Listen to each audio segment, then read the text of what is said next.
Corrigeons cet exercice. Des ions fluorures présents dans les pâtes dentifrice permettent de prévenir les caries dentaires. Le fluor forme facilement l'ion fluorure F-. Alors, dans un premier temps, on vous demande d'écrire la relation entre le nombre de protons Z, la charge élémentaire petit e, c'est-à-dire la charge d'un proton, et la charge grand Q du noyau d'un atome. À ce propos, il y a une petite erreur de notation dans l'énoncé. Ici, dans la deuxième donnée, c'est la charge électrique du noyau d'un atome de fluor. Ils l'ont appelé Q minuscule, alors qu'ici, la charge du noyau de cet atome, ils l'ont appelé Q majuscule. Donc ici, attention, ça sera un Q majuscule. Ensuite, donc, essayons de trouver une relation donc mathématique entre Z, Q et petit e.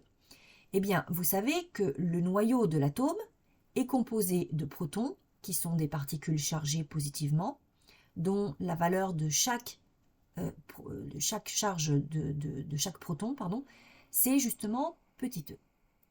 Et il y a également des neutrons. Alors, ces protons, il y en a en tout Z. Et les neutrons ne sont pas chargés. Donc, ça veut dire que la charge totale du noyau, elle n'est due qu'à la charge totale de tous les protons.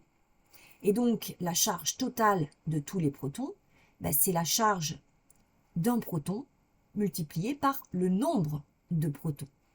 Donc, on va pouvoir écrire que Q majuscule, c'est-à-dire la charge totale du noyau, ou encore la charge totale de tous les protons, c'est donc égal au nombre de protons Z multiplié par la valeur de la charge d'un seul proton. Et bien ça, c'est justement la charge élémentaire, donc plus E. Ici, on me demande d'écrire la relation entre Z et les autres grandeurs. Donc on va transformer cette expression pour écrire Z égale. Donc ici, je vais faire passer ce terme-là de l'autre côté du signe égal, puisqu'ici il est multiplié, il va devenir divisé. Donc on obtient grand Q sur petit e. Voilà donc la relation. Ça, c'était la réponse à la question 1A. On me demande maintenant justement de calculer ce nombre de protons composant le noyau de l'atome de fluor.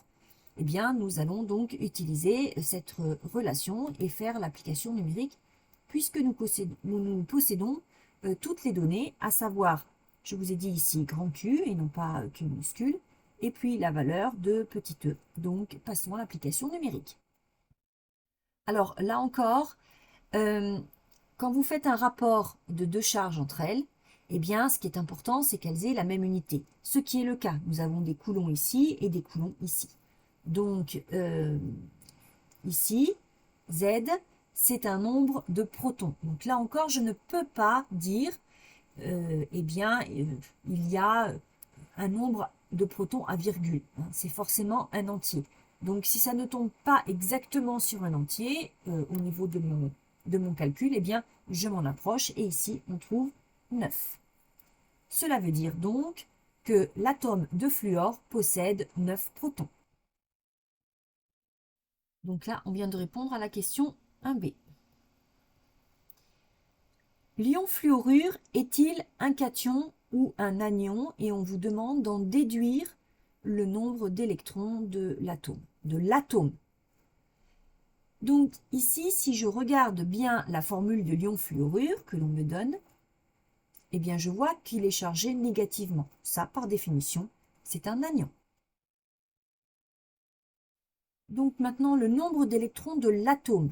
Donc ce n'est pas le nombre d'électrons ici de l'ion fluorure. Je pense qu'il y a une petite erreur sur en déduire. Le en déduire, ils auraient dû le mettre juste ici. Bon, c'est pas grave. Vous savez que l'atome est électriquement neutre et l'atome de fluor donc possède autant de protons que d'électrons.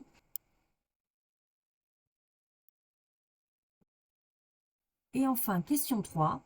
Déterminer le nombre d'électrons contenus dans le nuage électronique de l'ion fluorure. Alors, si on regarde bien l'ion fluorure, ici, eh bien, c'est initialement un atome, le fluor, qui a gagné un électron, puisqu'il est chargé négativement. Ça veut dire qu'il a gagné des électrons. Et comme il n'y a pas de chiffre écrit devant le petit moins ici, cela signifie par défaut qu'il en a gagné un. Donc, il en possédait 9, il en a gagné un. Ça veut dire que donc l'ion fluorure possède 10 électrons.